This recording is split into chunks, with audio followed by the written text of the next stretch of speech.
I welcome you all today to the lecture series of cognitive ergonomics.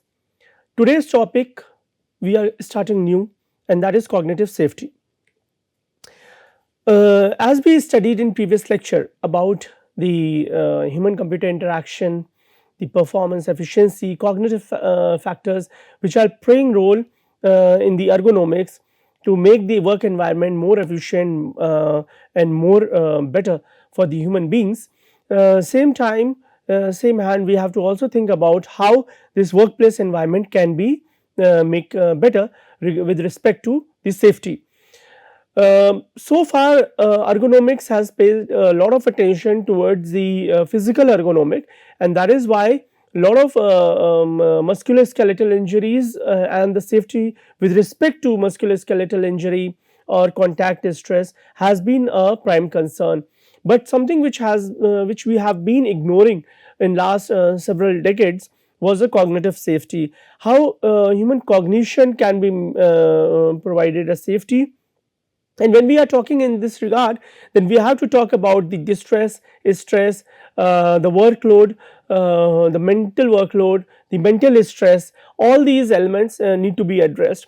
So this lecture, next two lectures, in fact, we are going to put emphasis upon the cognitive safety. What are the factors which are playing role? How those factors can be addressed? Where the two physical safety and cognitive safety are handshaking, and where they should be separated out. That is something which we will be highlighting in this lecture.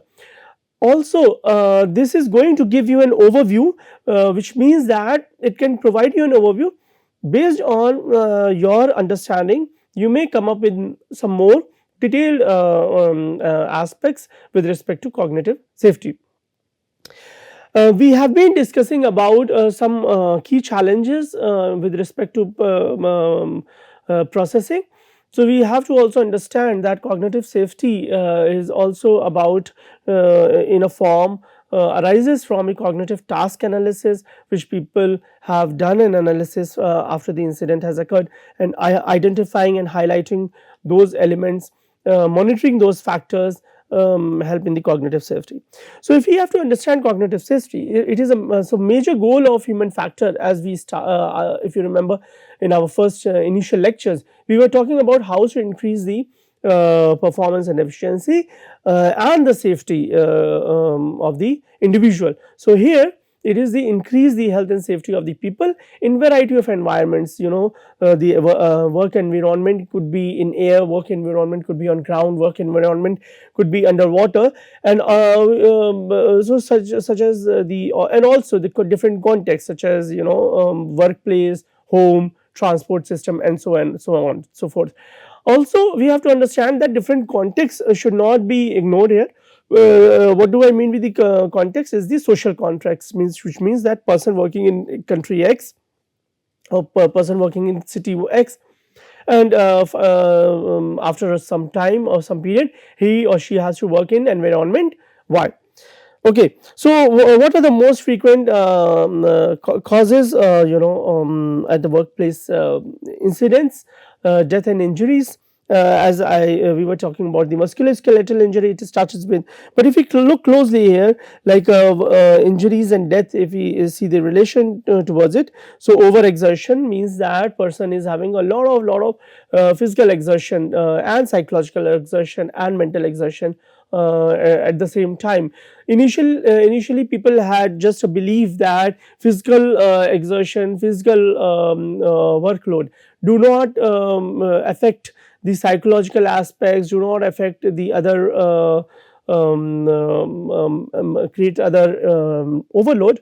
But very soon we have understood that such kind of physical overload stresses stresses the body, and this increase in stress in the body ultimately affects the mind and brain. So that is why it says that working beyond the physical limitation ultimately resulting into the mental workload. So this is related to the motor vehicle related, and then impact incident like being struck by or against an object falls, which is physical ergonomic again. This could be a person, sometimes is under a lot of mental stress or work processing stress, and getting stuck with a thought, and thinking too much at workplace setting, when a precision or decision making required to be quick with the machines. So a slight delay in such work can, jeopardize the life of an individual, and the death and injuries are very commonly seen. Bodily reaction to the chemicals, hormonal changes, or are very common, or somebody who is suffering from some sort of diseases, physical diseases, such as hypertension can be one, or diabetes could be another, or liver diseases.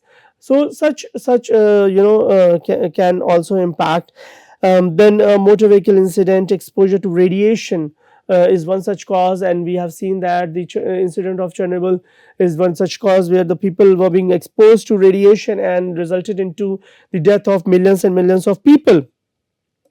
Rubbing or abrasion, these are certain common things. Some industries, people put a lot of physical stress related to the other places. Some workplace setting, person has to sit for long hours, seating is required.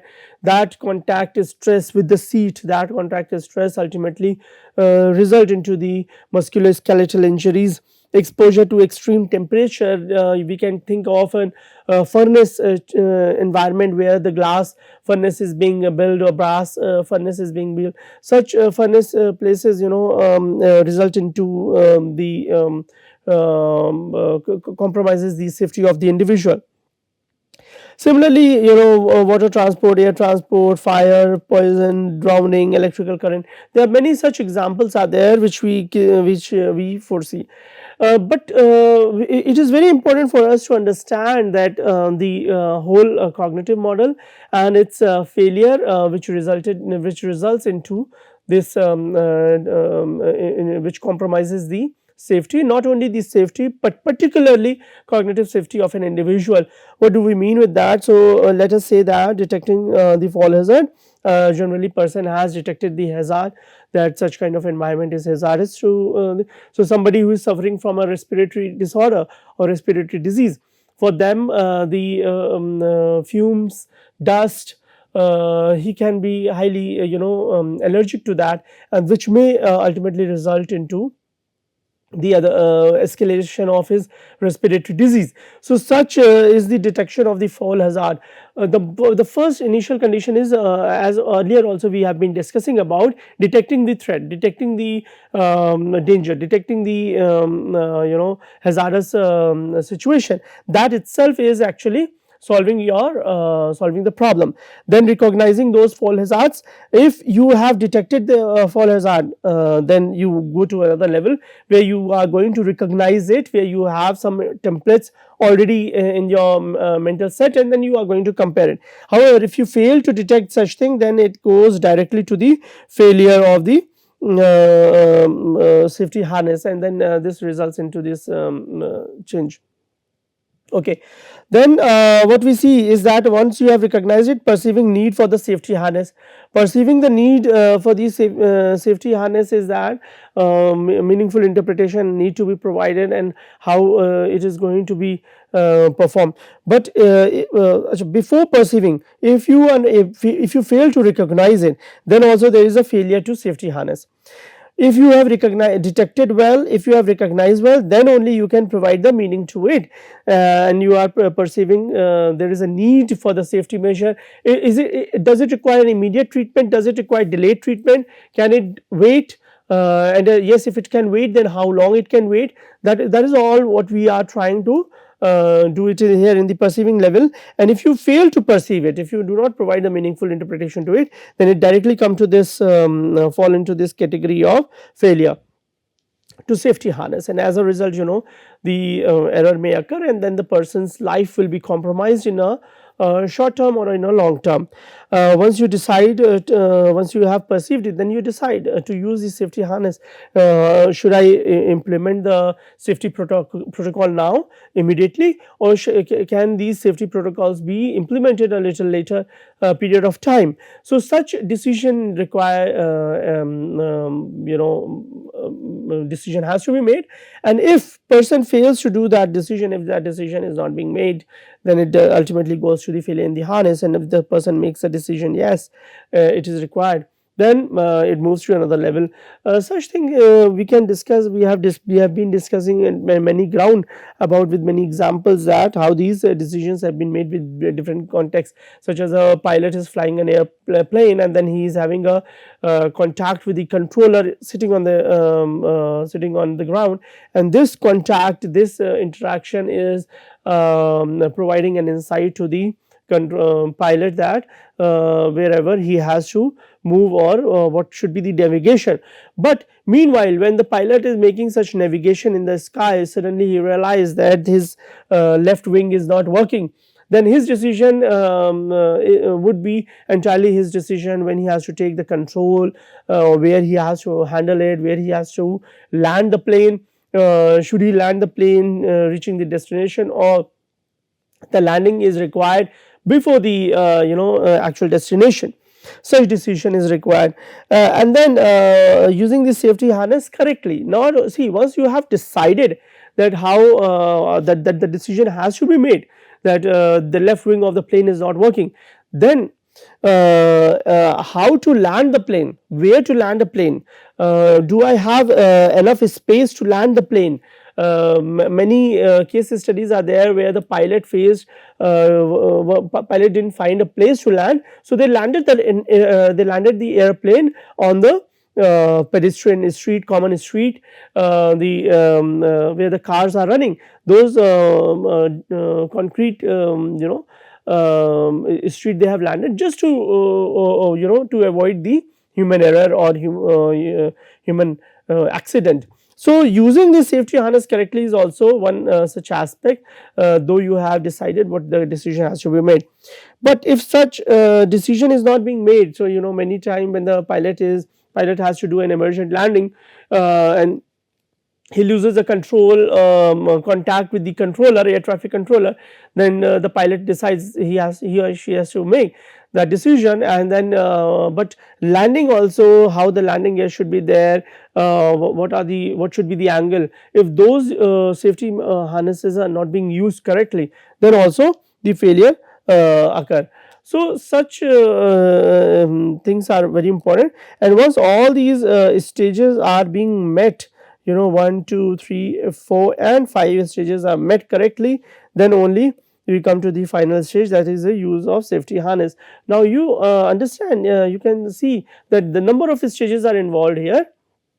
These number of stages more or less are same in different contexts, are more or less same in different hazardous condition. But all these things involve the cognition, like recognizing it, detection based on incoming information, recognizing the factor, then providing the meaningful interpretation. Decision has to be made. What decision has to be made? Just more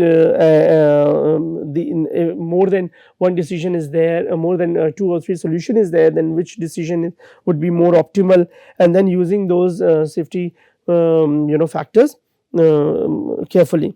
So once Zhang proposed this thing in 2012, there were many more progresses has come forward, and definitely from context to context, such model which we have provided, which we have shown you, can be implemented easily in different contexts. So you can just try to fit such model in different contexts, such as in a nuclear power plant, in naval operator, or in workplace settings such as DRDO or ISRO, high sensitive workplace environmental setting. So, but this aspect why it is important, and how what is the significance and the importance of it, we can understand with the International Labour Organization. International Labour Organization, according to them, every year 2.3 million people die as a result of occupational accidents and work related. So you can understand this. This is the reported number 2.3 million, but the exact, to provide the exact estimate will be little challenging here, because the to get the exact number, proper data collection or survey has to be made.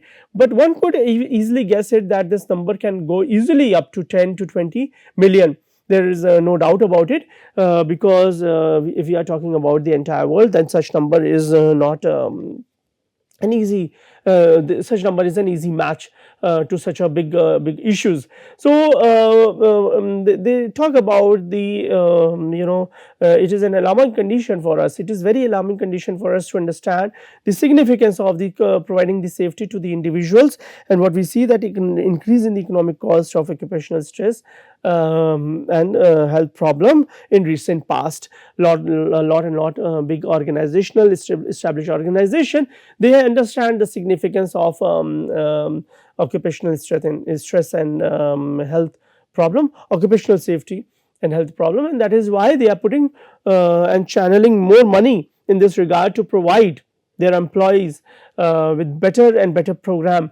And that is why in the modern world, and if you remember, I was earlier talking about the hygiene factors also in the Herzberg two factor theory, where the performance and the hygiene factor is playing an important role, the workplace setting environment. So it is an important concern that what kind of environment is being provided to the employees, and for the employees it is very important that in what kind of work environment they are working actually, and how, to what extent it is going to affect their physical and cognitive parameters. And when such understanding is there, when such an insight is there to the employees, then employees, as per the need, he or she devotes himself or herself to the work. So work related injuries and diseases results into an annual loss, and that is an established fact. It has already been affirmed by the big organizations, and big organizations pay a lot of attention towards these, that the minimal injuries and diseases an individual could acquire from the workplace environment. So in that respect, compensation, loss of productivity, premium of insurance, medical expenses, all these things are being part of it, related to it, because an individual is has acquired or may acquire an injury or a disease at the workplace setting. That is why workers working in a cement industry, workers working in a paint industry, all these places has its consequences. More or less, an individual who initially, before joining the companies, was not having any sort of respiratory problem or heart disease problem or liver problem, slowly and eventually they build up those things, slowly and eventually they develop such diseases as they progress at the workplace setting. And then the question we should be asking to ourselves, then why do people, knowing the fact that tomorrow they are going to be having such a disease or disorder, then why they still are going? Because they have to feed their family, and because they have to feed their family, then they look for an alternative, that okay, they can compromise such their health, or they can compromise their physical condition and cognitive condition or mental condition, based on the compensation provided by the company, based on the premium of insurance and medical expenses provided by the company. So such aspects has been of a prime concern, and people have been talking about it, that okay, if these things have been covered, and that is why employer also suggest and talk to the employees that what are the benefits they are going to have other than their salary. What the employees are going to have a benefit, that they are many occasions even the company support the education of their wards or their kids. Acha. So in recent past, what we have understood by the new study into 2010 is that we can see the distribution of the diseases on this pie chart, and we see that the tumors, there is a large portion of it which is around 40%, and then there is a respiratory diseases which is almost like 14% is the respiratory diseases. Then there is a heart disease almost like 16% of heart disease an individual acquire, is there. All these are the compensated diseases. So such compensation is being provided majorly. So you can imagine a big organization, an established organization, how much money they are spending based on the diseases. So 40% they have to pay here, 14% they have to pay to the 14% they have to pay to the accidents which happen due to the human error. Mostly we have seen that 90% of the incidents or human accidents are due to the human error. Even the wrong body posture, the though the musculoskeletal injury we are talking about, the wrong body posture actually is the root cause of this. 9% of the respiratory diseases is being paid to the people, 16% to the heart diseases, skin diseases, some 3%, musculoskeletal 3%, and mental disorder. Here, if you see, this mental disorder is and central nervous system disorder is little high, such as 7% and 8%. So the central system is being compromised in that regard. So this 7% of mental disorder which we are talking about is actually, this is not the this is the survey done by the developed countries. But if we talk about the developing country, this percentage may vary, this percentage may go high, and from country to country, from place to place also these numbers vary. So we have to understand that the factors which are contributing in this cause, and how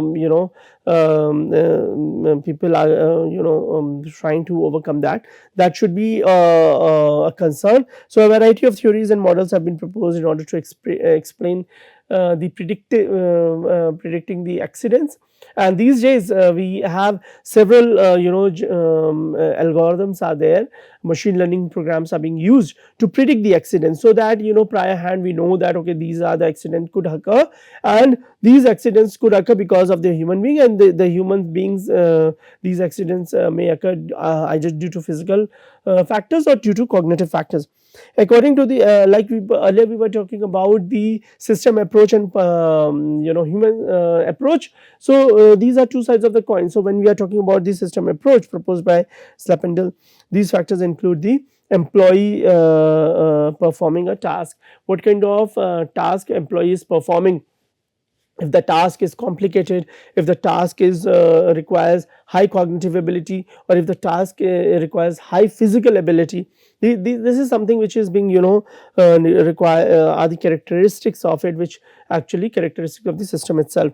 Then the task itself, the nature of the task, the equipment directly or indirectly used in the task, what kind of equipment person is using it directly and indirectly. Some equipments people are using could be known to them, but some equipments they may be using it but unaware of it, that how it is directly linked to the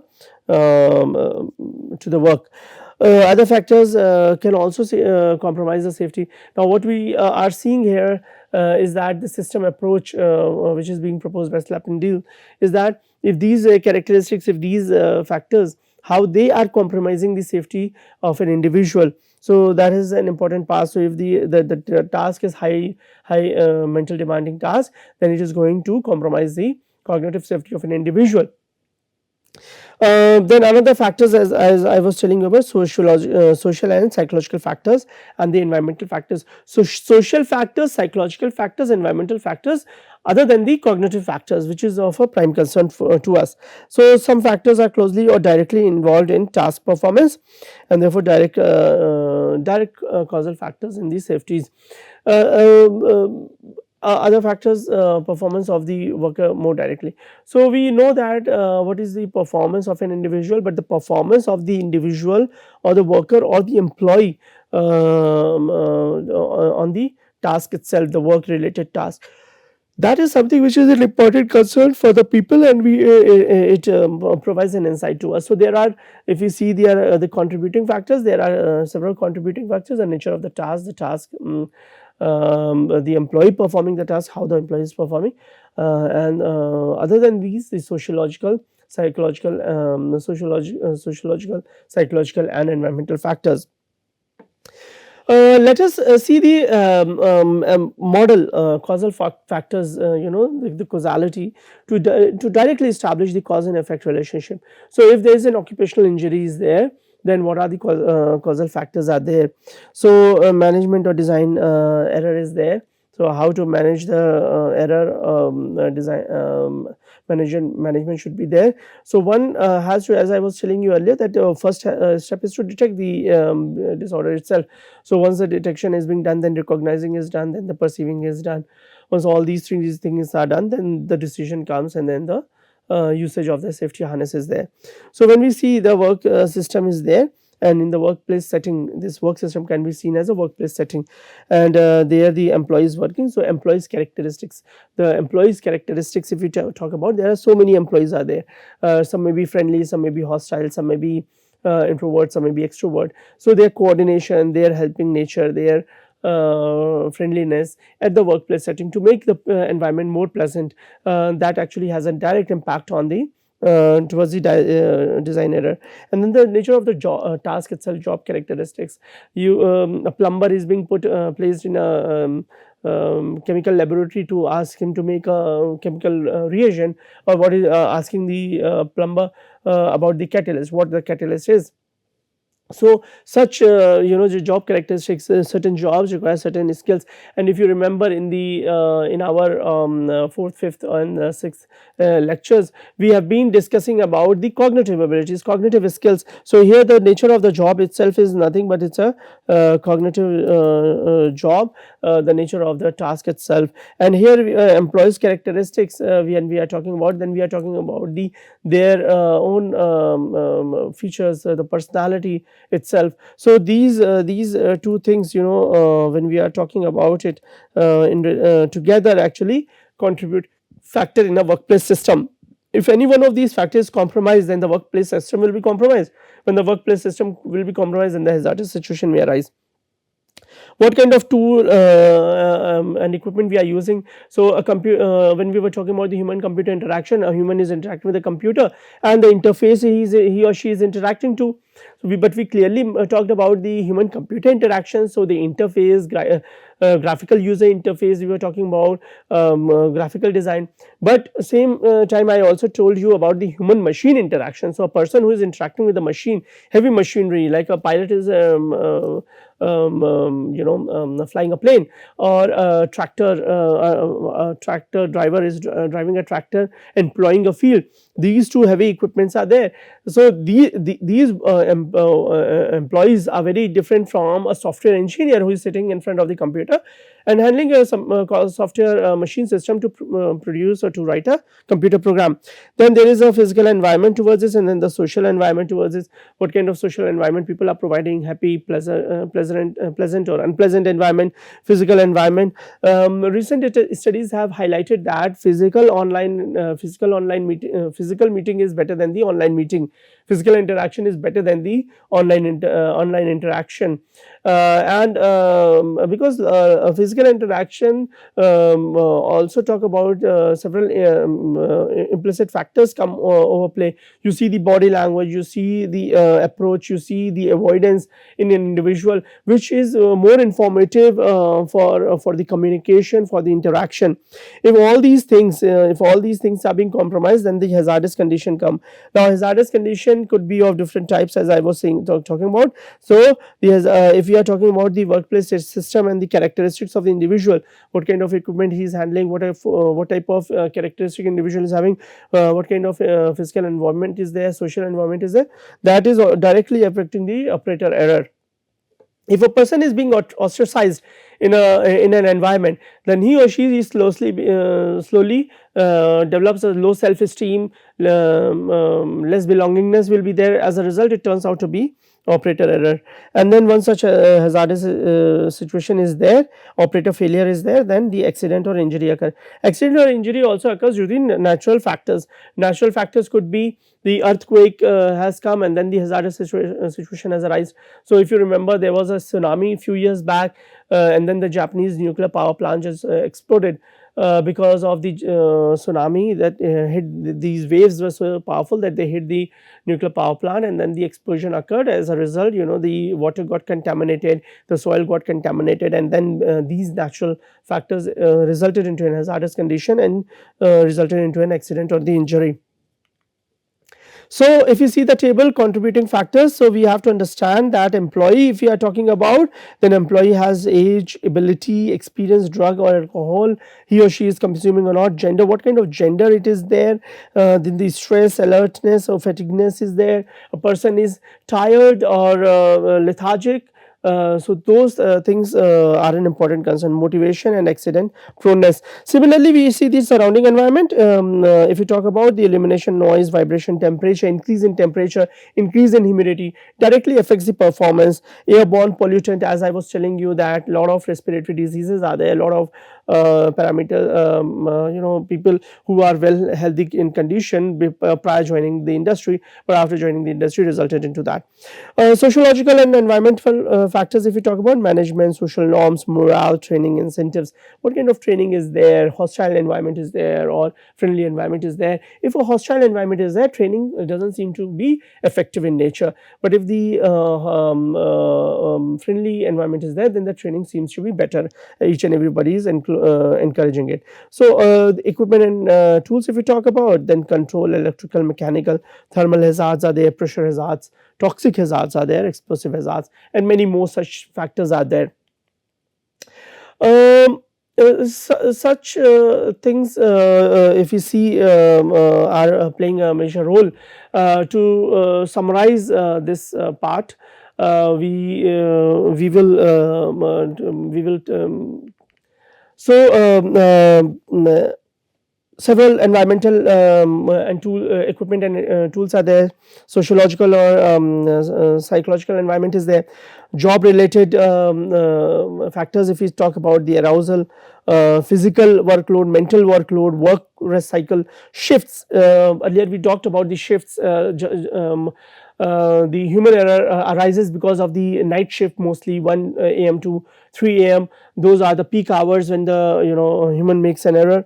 What pace, with what pace person is doing a job. If you are new to the environment, definitely the pace will be little slow, but if somebody is putting a lot of work when you join the workplace setting, then that compromises your safety.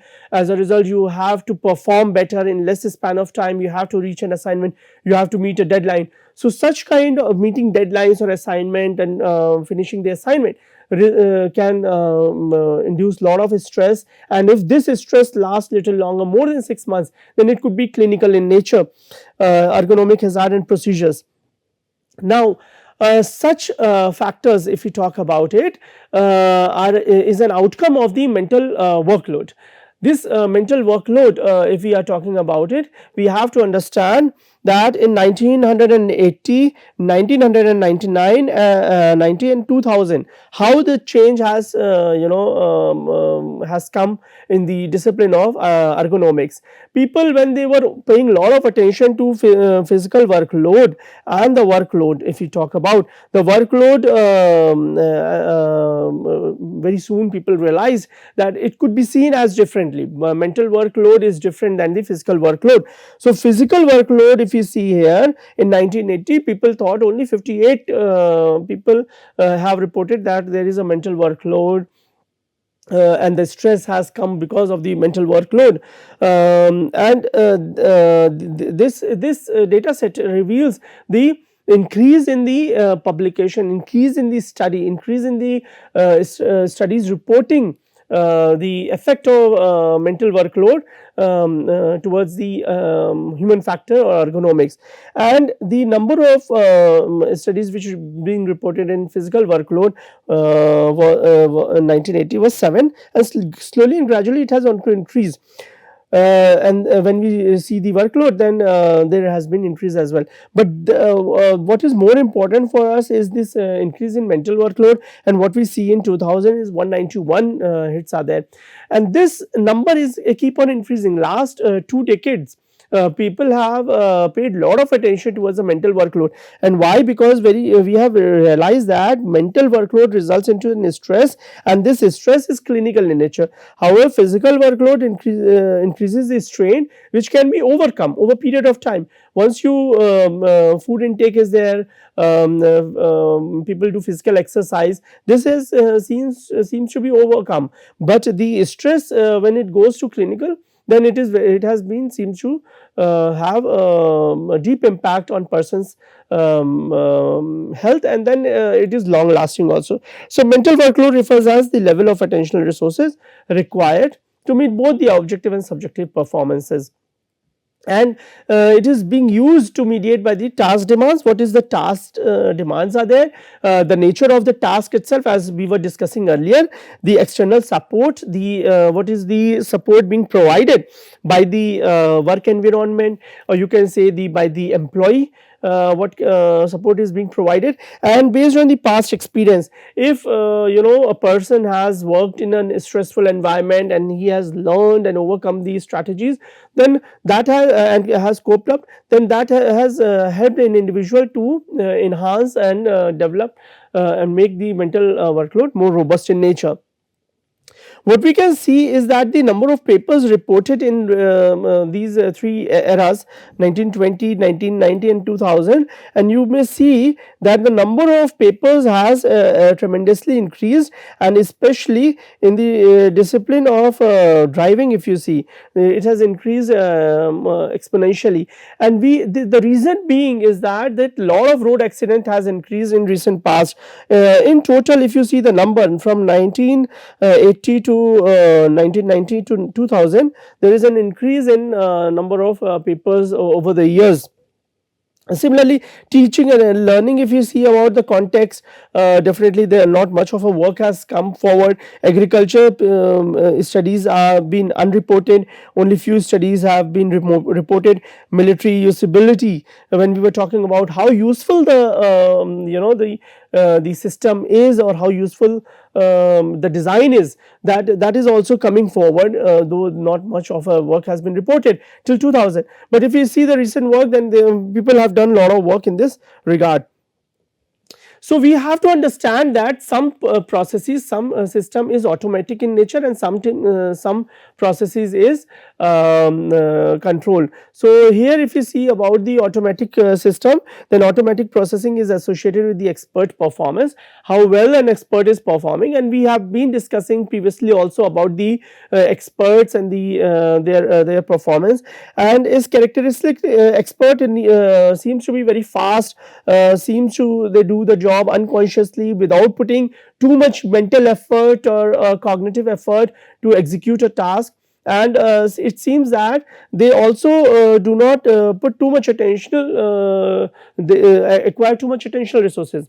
But this could also happen as the when you are a novice, then you require conscious effort, then you require to be little slow, then you require more attentional resources. But as you move from novice user to the intermittent users, then there is a drift which one has seen, that from slowness you become a little fast, from consciousness it becomes a little bit more unconscious in nature, and you require little attentional resources. So that automatic system, automatic processing seems to be working effectively. So there is so the question arises that why one should be studying the mental workload.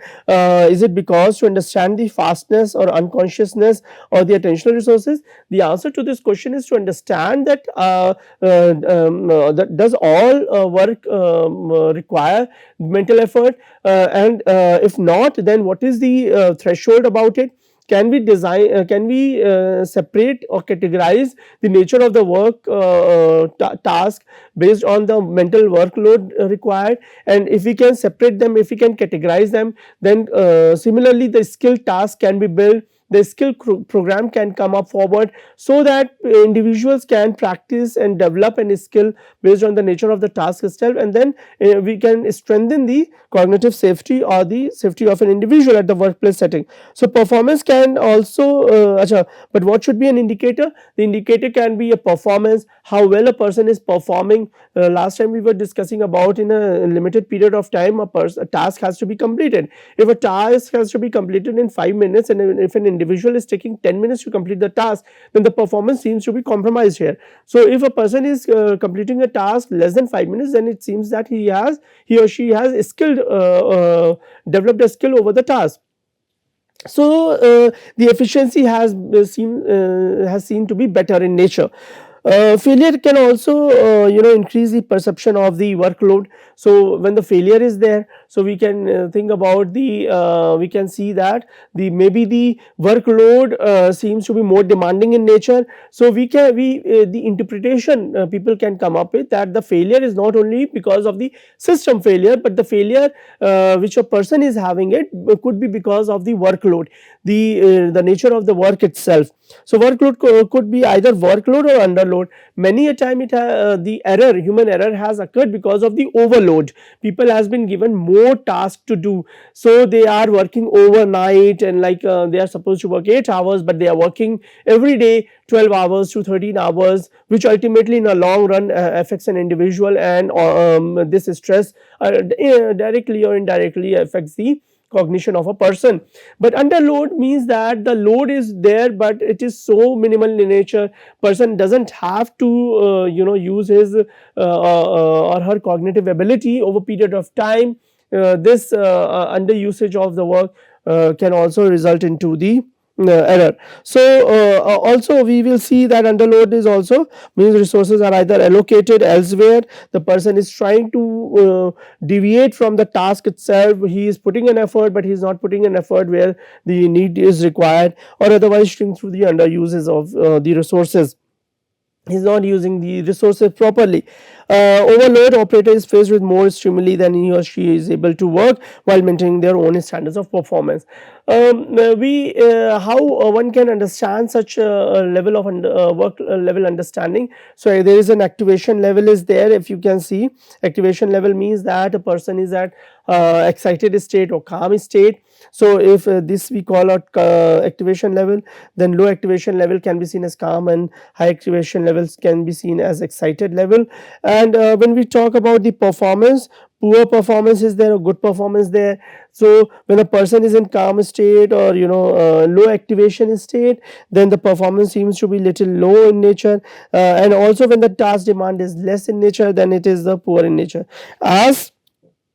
As the performance is increasing, if you can see this performance is increasing, we see that the task demand is linear in nature. So task demand is increasing, more and more task demand is there. What we see that the performance also increases as the task demand is increasing, but after reaching certain time point, then it starts to decrease, because high activation level performance is better. But an individual, what we see is that after reaching certain activation level, then because of the performance also, after a certain time point, the performance starts to decrease, because of the nature of the task demand. More low task demand person may perform better, they may reach to high activation level, it is exciting them to perform better and better, they do well. However, once the task demand has increased exponentially more, then the performance seems to decrease. So after certain level of time, the performance starts to come down. This we have seen in the Yerkes Dodson curve, Yerkes and Dodson curve. This they proposed it in early 1900th century, where they talked about the performance. And sorry, in 1956 or so, after 1950, performance and arousal. As the person is aroused in nature from high to low, the performance is increasing. Once it has reached to maximum level, the performance has met.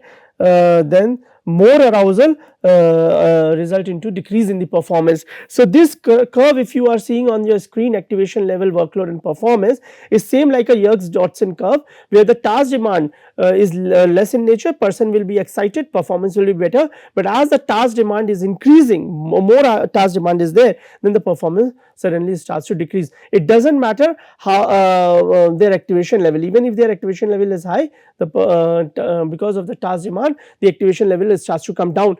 More complicated task, high demanding task is there, then the performance, high cognitive demanding task is there, person seems to perform little less later. So to conclude this thing here, we discussed about the cognitive safety, which is an important concern in the discipline of ergonomics, and especially in the discipline of cognitive ergonomics, where we have to understand what do we understand with cognitive ergonomics safety. There are several contributing factors are there, unlike the physical factors, sociological factors, environmental factors, cognitive factors are also playing a major role, and in recent past we have seen an increase in the number of papers, the number of studies in this regard with respect to the mental workload. We have to understand the significance and importance which these research papers are highlighting, and the literature has contributed to suggesting the causal factors, and in this causal factors we came up with this model, and we understood how the other causal factors are playing role other than the physical factors. And then we also understood the mental workload, the significance of the mental workload, not only the once the system becomes automatic in nature, if you work then it is unconscious in nature, it is less attentional resources are required. However, we also discussed about that novice user may require more attentional resources, but the expert requires less attentional resources. Practice makes a man perfect. More and more one practices it, less and less effort he or she has to require. As we have seen, speeding, drunking, drowsy driving, running stop signals, texting while driving, running red light, construction site, all these things are not the outcome of the physical ergonomics. These hazardous condition or accidents hasn't occurred because of the physical ergonomics, but is an outcome or the result of the cognitive factor as well. So I rest my case here, and in next class we are going to continue the lecture on cognitive safety. Thank you.